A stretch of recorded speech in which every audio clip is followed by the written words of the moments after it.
This is how to build a PC for sound recording. You need a low profile or silent version of your preferred graphics card, space in your case with low speed fans, and enough processing power to run your favorite digital audio workstation software, and optionally, video editor. I picked the 1650 SC Ultra and Ryzen 5 3600. Typically, low-profile graphics cards are more compact. You might think that they would make more noise than their counterparts. However, these graphics cards often use heatsinks and slash or low-speed fans. If you are not sure about your graphics cards, EVGA distinctly label their silent graphics cards with SC. Bigger cases offer more air for heat to dissipate and circulate.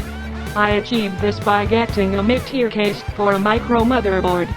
Some cases even have low and high speed settings for fans. Buy fans with rubber sticker plates, which reduces resonance. If your fans don't have sticker plates, you can easily stick some thin styrofoam in before you screw on the fans. If they are still too loud, you may be able to install motherboard overclocking software to limit your fan speeds. Requirements for digital audio workstation software vary. However, it never hurts to spend a little more, just in case there's a software update.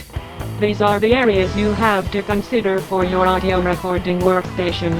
Accessories like cable extensions and microphones are another topic you have to explore.